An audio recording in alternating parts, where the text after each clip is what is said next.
Well, this morning we continue our sermon conversation called Key Ingredients because we're looking at a recipe of what it means for Advent to be Advent. So we have 6 irreducible values, things that have been indicative of our story from the very beginning. If you remember, if you've been here for the last couple of weeks, you know that we had a group of leaders from both of our campuses interview different people who've been here for a short time, been here a long time here at Advent, to simply try to ask them, why did you choose this church to be the church home that you would pick for yourself? There's hundreds of churches out in Memphis, so why here? And so we took all those stories, we distilled them down into 6 irreducible values. And what we're going to do this for 6 weeks is talk about each and every one of these ingredients and then a practice that animates them so that we can all continue to participate in this great story that we're a part of here at Advent Pres. So we talked about hospitality in week 1. We talked about a non-judgmental Christianity last week. The key ingredient for this week is connection to leadership, because that seems to be a part of most of the stories that we find here at Advent. People who started to attend, and over the course of time, they had this great connection with a leader in the life of our church. It might be a paid staff leader, or it might be one of our elders or trustees or other lay leaders that we have in the different layers of leadership in the life of our church. But people are noticed and they are known as congregation members and attenders for those who are leaders.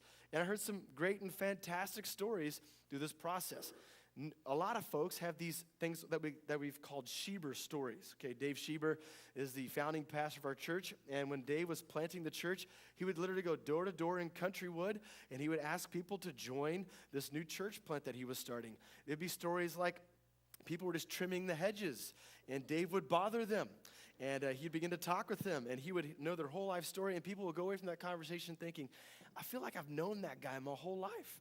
Or maybe they met him at a funeral that he did for a loved one, and they bump into him at Kroger, and even though he's only met them one time and had one conversation, Dave is able to rehearse all their story back to them, and with this lingering thought of, I don't know if I should be scared of this guy or really impressed with this guy, right?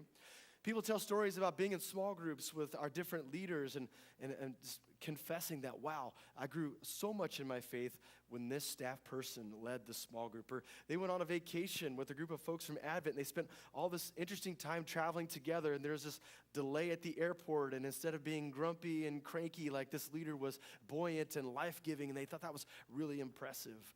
Or maybe somebody stayed in a hospital longer than they expected for a leader at the church to be at the hospital, and they thought that was impressive, that they would endure all that time and that discomfort, that chair of discomfort in the waiting room, waiting for my surgery to end, and that really impressed them. Or maybe an encouraging note was sent to them by a staff member, and there's like a 2-day window where you know you're supposed to keep it, but then you don't have to keep it any longer, like the statute of limitation ends and you could throw that away without feeling like God's keeping track of that, okay? But for whatever reason, you kept this note and you tucked it away, and as you were going through and tidying up your desk, you found this note again. And even 5 or 10 years later, reading this note from the staff member, you thought, wow, these words are important today as they were before. That seems to be the shape of people's interaction with leaders in this church. Advent has made a decision.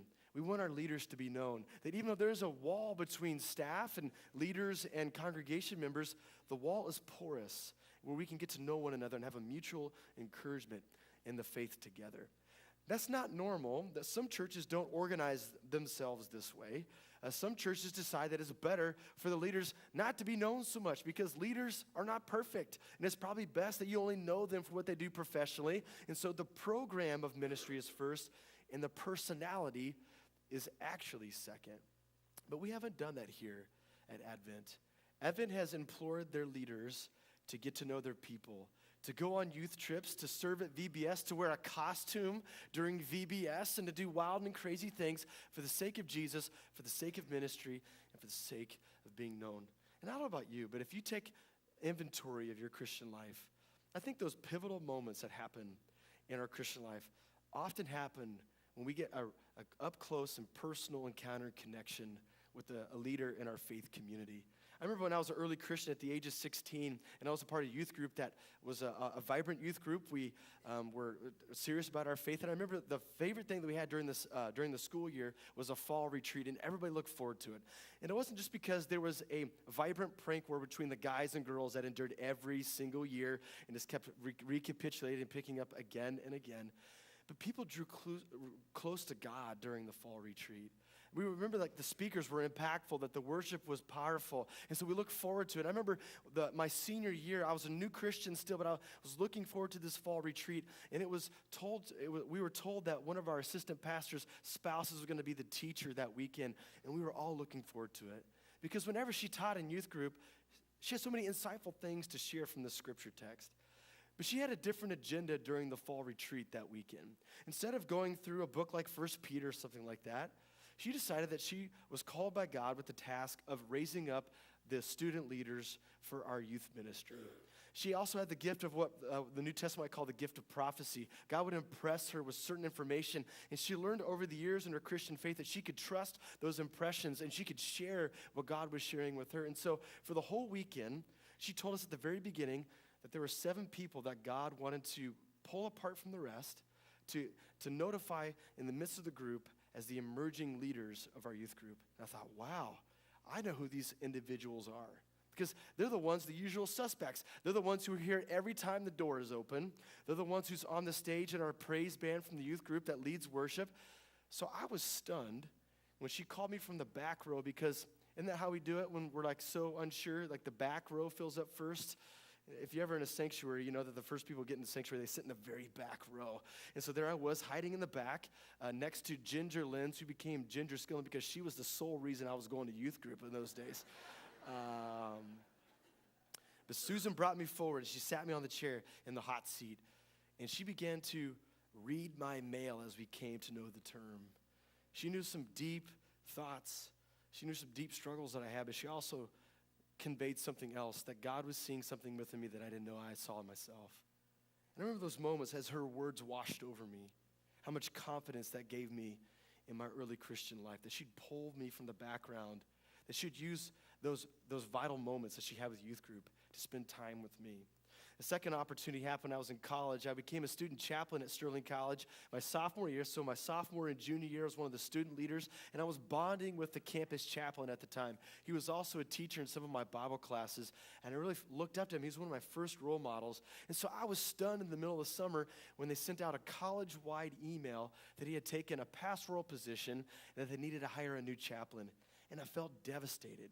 It was my senior year, the year I was looking forward to. I was going to be one of the leaders on campus, and I was going to be next to this person I'd bonded with, and he was gone. And so all I knew was the new name of the new guy, and his name was Dr.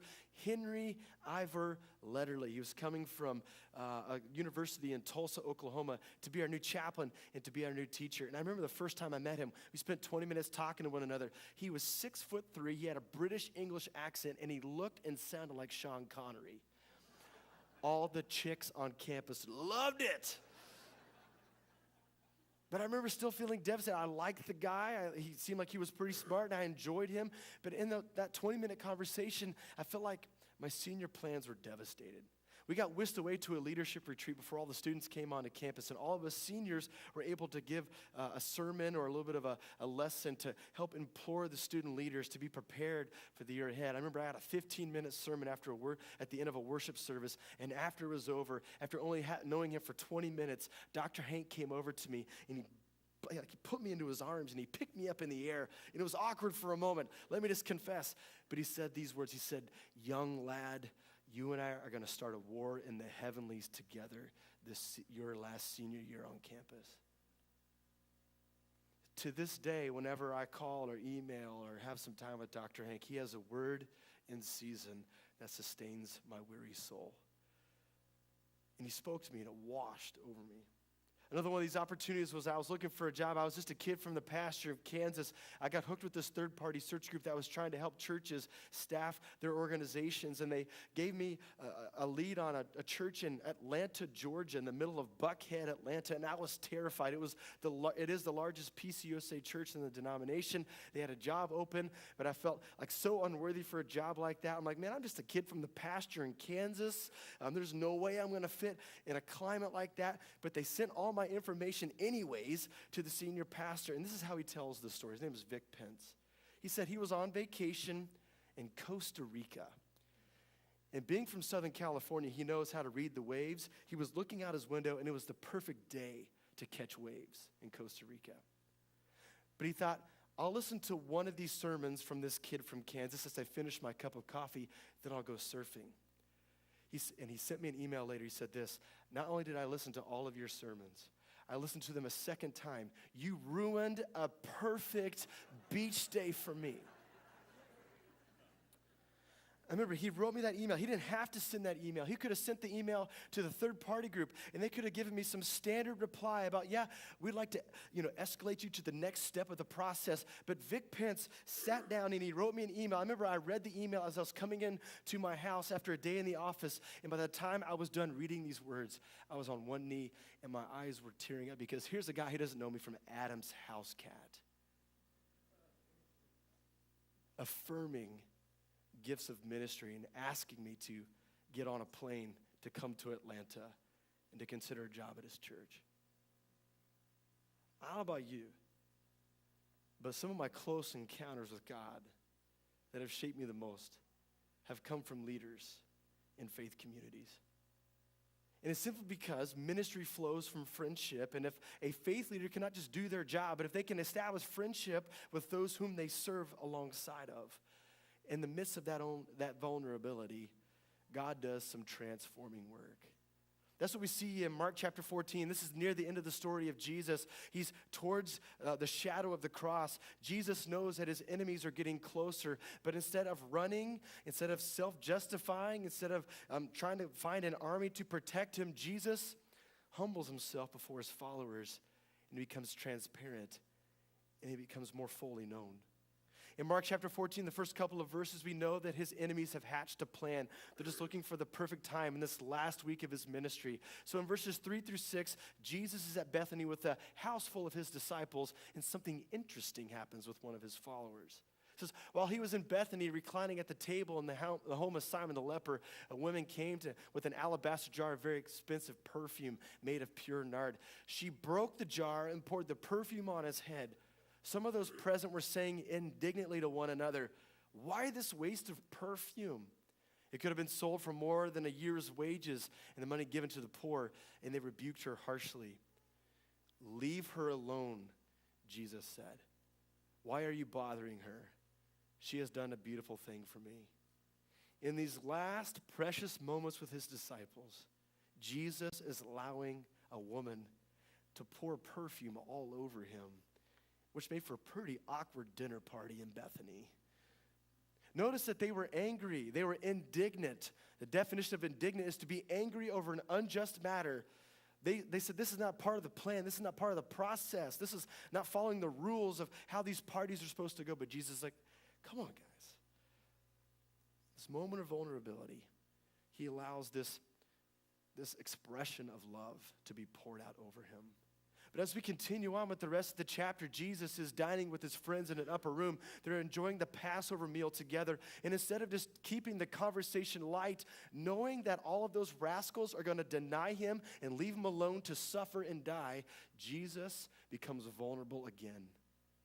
He takes bread and he breaks it. And he said, this is going to be my body broken for you. This wine is my blood that's going to be poured out for a brand new covenant. Instead of keeping it light, instead of just using one-liners and inside jokes that they had gathered over the years of ministry together, Jesus humbles himself. He washes feet, he serves them a meal, and he wants them to be known. This is the shape of Christian leadership. If we want to lead in the life of the church, it is to be transparent. It is to be vulnerable. It is to give way beyond what we take in the life of ministry. It is to humble ourselves for the sake of others. What I find is if we can find leaders who are vulnerable, those who are allowed to be transparent, those who walk among their community, that powerful things happen, that transformative things happen. These are actually sacred moments. We could actually call them quite literally a sacramental moment. We call them sacred moments. And there seems to be a formula for a lot of the sacred moments in our life. Sacred moments happen when Christ, clergy, and congregation meet together. You ever notice that? If you were to go over back to the inventory of those times when God has drawn near, there's a good chance that there's someone who's in ministry, someone who's leading in ministry, walking alongside you when it happens. Now, not all of them. I'm not saying that's the requirement, but most of the time, It's when Christ, clergy, and congregation are meeting together. For our Roman Catholic friends, this happens at the Eucharistic table when they offer communion towards one another. There's the clergy, there is Christ, there's congregation meeting together. In the Protestant community, we think this happens in a sermon. We critique whether we want to go to that next Sunday to that same church or not if the sermon reached us, because we believe that Christ, clergy, and congregation meet in the midst of the sermon. For our charismatic and Pentecostal friends, it usually happens at the end of service when people come forward to an altar of prayer and the clergy, the leaders of the church, lay hands on people and they pray for their needs, and they believe that God draws near in the midst when needs are shared. But it doesn't just happen during worship services. It can happen on a float trip when a leader in your church is in a canoe and all of a sudden you're just going down the Ocoee River and you begin to talk about your life. And you don't know how it started. You were trying to just talk about Netflix. Next thing you're talking about the great thing that's giving you anxiety, and they're giving you wonderful words of life. It happens in the bleachers during soccer practice that after you've checked Twitter 5 or 6 times and there's nothing going on, and you actually strike up a conversation, and the next thing you know, someone who is trained, someone who desires to break open the holy around you begins to talk about the things of God. And you're in the midst of a conversation that's pivotal and is transformative. This is the opportunity for those of us in the congregation, for what you have in the life of the leaders of your church. We have different types of people in our life. And when it comes to the Christian faith, we've got some people who are quite indifferent about your Christian faith and my Christian faith. We have some people in our life who are actually antagonistic about us having a Christian faith altogether. The church leaders that you see in the midst of Advent Pres are people who are dedicated to get better and better at breaking open the knowledge of the holy in the midst of everyday and common life. What a wonderful opportunity to connect to people whose sole vocation is to get you closer to Jesus. But here's the temptation in the modern church: to use a church leader like your lawyer or your accountant, to only call upon them on retainer when you need them. When something has gone wrong in the household, when surgery is right around the corner, when you're wandering through the halls of doubt in the midst of your faith. My encouragement to us is to not to be tempted to only know our leaders in that way, but to get to know them, because we have a value here at Advent that you can get to know your leaders like common friends that you have in your life. And so what I have for the next couple slides is an agreement that I want to hatch together with you. Because to have the value of connecting to leaders is fine, but there's something that I'm required to do as the senior pastor of this church. It would be spiritual negligence to ask you to connect to leaders who are unhealthy and unhelpful leaders. Can I hear an amen? So it is my desire to create a leadership culture here, both with our paid staff and with our lay leader staff, that is provocative and irresistible. Therefore, there's certain traits that I think that I've seen over 15 years of ministry of people who are compelling leaders in the midst of the church. Go ahead and put that list up on the screen for us, Jeff. The first one is this: I want leaders who are curious. That they don't just copy and paste from what we've done in years past.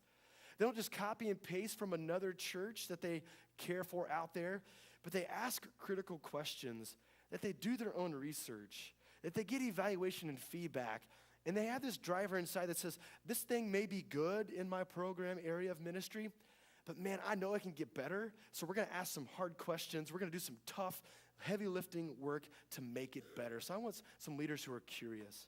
I want leaders who are risk takers. Because John Wimber, who was a leader in the Vineyard movement, he said, how do you spell faith? R-I-S-K. One of the indicative traits of a Christian leader is someone who, that when you're brought to the cliff, to the edge, you don't say, actually, this is for somebody else. I've done my job here, and somebody else can do the risk taking. No, but somebody who gets to the edge of the cliff and says, I wonder what would happen if I actually took a leap here. I wonder what new things I'll learn when I say yes to jumping into the mystery and into the unknown.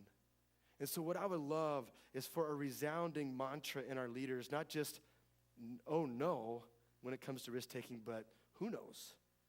Who knows where this risk might take us? I want to have leaders who are generous. And not just that they financially give, but they give of themselves. Like, have you ever had a friend who barely gives you anything, and you're left, every time you have an interaction with them, you're like, I feel like I give more to this relationship than they do. The last thing that I would want for one of our staff members, for one of our leaders, is for any of you to have this lingering impression that they are barely interested in giving anything for the sake of your friendship. Because one of the things that we find in the life of ministry, it's a life that gives. And many times you don't get back when you give. There are times when it's your brilliant idea as a Christian leader, but you never get any notoriety for it. There are times where you do a counseling session in your office, and that person puts it into play, and they come back to you and say, look what I did. And you're tempted to say, no, I told you that. There are times where even though we would love for our people to have a great work-home balance, there are just times when the home is taken a little bit. They even tracked that a ministry professional lives 10 years less than many other professions out there. The life of ministry takes from us. So beware of any of us who are desiring to be in ministry. It will steal from you. But you'll have a front row seat to the wonderful things that God is doing in the world around us. I want leaders who are humble, and not just the fake humility, but they're the ones who let everyone else encourage them and raise their hand. They will not rush to raise their hand or to do the humble brag or to fish for compliments on Facebook, but they'll do their job because they love their job, and they let other people share their praises. True humility that is irresistible and praiseworthy. People who are sincere. What I mean by this is that they have a sincere walk with God. They don't just talk about the business of God, the business of doing church, but when they talk about their faith, you could tell that they actually spend time with Jesus. That all of their energy for the life of faith comes from a personal, deep love with God. People who have a high EQ, that when somebody angers them and frustrates them, that they don't seek revenge, but they handle tense moments with the right emotional intelligence that Jesus would ask of us. That they own up to issues. If they're ever blamed for something, they don't say, well, it really wasn't my idea, and they do this plausible deniability. I mean, I didn't say anything in the meeting. That was Pastor Joe's idea. But even if it's not their fault, they'll be a shepherd in that moment. They'll absorb the issue. They'll say, we'll take care of that. That's on us. And they'll learn to protect their people instead of allowing their people to be vulnerable from critique and attack. People who are joyful, they have a nice skip in their step, that they whistle as they work, that they have this buoyancy about life, that ministry is not a drag. Even though ministry is challenging, the baseline of their ministry experience is, isn't this awesome? I get to work in a church and work for Jesus. That's the heartbeat of their soul. That ultimately they're grateful. That they understand that the Christian life is gift. That they have gratitude. That even though they've got a meeting after this meeting, and then they got a lunch thing to do after that, and they got to drive across town for a hospital appointment, they're reminded, I used to not have this job. And Jesus did something to me, and I felt called to ministry, and now that I have this job, I'm grateful for the budget meeting that they foolishly schedule on Wednesday afternoon after the Mexican lunch I just ate at La Hacienda, and it's going to be tough to stay awake. I'm grateful for this job. And last but not least, I'm going to use a Latin term because Avery's a Latin beast in our household, ex nihilo, which means out of nothing. One of the doctrines of the Christian church is that we believe that God created out of nothing. And sometimes ministry leaders have to create out of nothing as well. For instance, if all the lights and all the electronics shut off in this room, there would be a temptation to go, well, we did our best, let's just go home. I would love for somebody on staff to say, let's get all the candles out, let's get the acoustic guitar out, and let's sing until the worship is complete. There's this one time we had a snow day last year. Snow really didn't fall in Memphis, but there was a threat of snow, so they canceled school. And many people were panicking and wondering what they're going to do with their kids, and I just loved how Robin Ballou made something out of nothing. She said, here's an idea. We're going to open the CLC, and I'm going to ask the staff to be there to take care of kids so they can get their energy out and so that their parents can have some relief. She created something out of nothing. Here recently, Kimberly Munifo, one of our new staff members, said, hey, there's not a thing for moms. We need something for moms, like a book study or something like that. And so she's like, how about on Sunday nights, starting on St. Patrick's Day, we get moms together from all different, the kids, all these different ages. We'll have a book club. We'll have some kids sit for them, and we can encourage one another and have a book study together. And I am so pleased that through their leadership, 60 women are going to start getting together and have a book club and nourish each other in their Christian faith, creating something out of nothing. Instead of complaining there's a lack of opportunity, we make something out of nothing. I think if we were to take all these traits and put them in a blender and put that like puree, if you were to find a person like this, they may have a cape, but they'd be irresistible. Nietzsche once said, those who are more apt to let go of themselves make it tough for everyone else to let go of them. And that would be my vision for those of us in ministry, to have such a compelling walk with God and such a joy for this work that would be irresistible and people would love to connect to us. So that's one side of the bargain. Here's the other side of the bargain. I'm going to ask you to connect to our leaders, but I have some guidelines because over 15 years I've been around the block. It's not my first rodeo. Here's some to-dos if you want to please your pastor and not have Jesus cry when you connect with staff members, okay? The first one is this. If you connect with the staff member, here's just some practical to-dos. Please tell us why you want to get together. More often than not, I get an email in my inbox saying, can you please meet with me? And then there's like this ... radio silence. And I have no idea if it's because your Aunt Julie's got septic toenail again and you want to pray about that, or if I've said something and really messed up and I need to apologize for it, or anything in between. So can you do something for me? If you're going to connect to any of our staff, any of our leaders, even if it's a tough conversation, can you give us a heads up? Can you say, I want to get together for X, Y, and Z. And I won't take but 30 minutes of your time. That would be a gift to us. The second one is to understand that any ministry leader is juggling an array of issues. And oftentimes we connect with congregation members, you have your favorite thing about Advent you want to talk about right now, and it's a 5-alarm fire. And like, we have to talk about this right now. There's a good chance that any staff member has got a toppling tower of things that they're carrying that are also 5 alarms from other 5-alarm issues from other people in the congregation, and they're going to try to put your thing on the top of that tower and to try to keep it all together. Just keep in mind that our weeks are extremely full, that half the things that we do from week to week are expected, and the other half are quite a surprise, just like any other occupation out there. So please give us grace when you meet with us. And last but not least, can we care for one another's souls as we meet? If we've really messed up somehow, you have every right to be angry. But can we do it in a redemptive way instead of a retributive way? And can we not take our anger out on somebody else when there's something deeply going on with it? Just to remind you, we have Paul Burkus, who's a licensed therapist that does therapy at Advent. He's the person that we could call if we got something that we're really devastated about.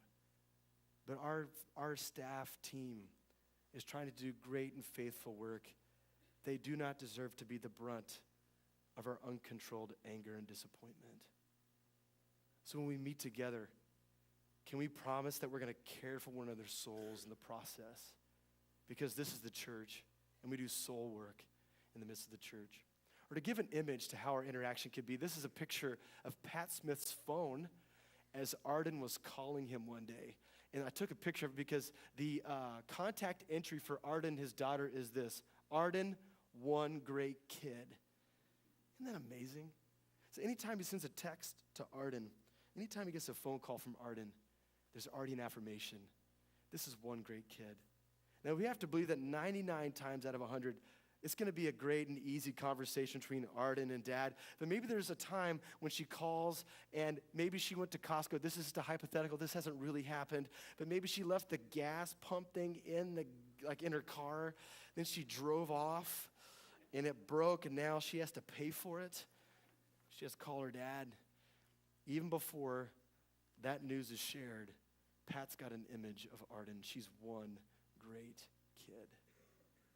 The contact entry for Georgia is perfect wife. had this as an image for us.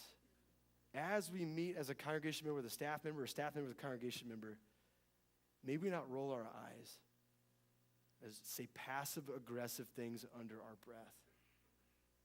But let's start with affirmation. This person is a gift to me. This person is loved by God. This person houses Christ within them. So even if it's a challenging conversation, we start from a place of affirmation, because I heard in Romans chapter 8, verse 1, there's now no condemnation for those who are in Christ Jesus. So may our first lines be affirmation and not condemnation towards one another. So here's my practice that I want to offer for this value, is to spend some time with a leader in the next 90 days. That sounds like an easy exercise, because 90 days, we're talking like Mother's Day. 90 days from now is Mother's Day, but every one of us are busy. The weeks pass by in a breath. And so my challenge is this: try to spend some quality time with either a staff member, an elder, or a trustee. Have a long cup of coffee with them. Have a full breakfast with them. Get to know their story. Allow your story to be known, so that vital connections of community can be established between one another, because this is our value. This is our story, is to be known. And who knows, maybe Christ, clergy, and congregation might meet us whenever and wherever we gather.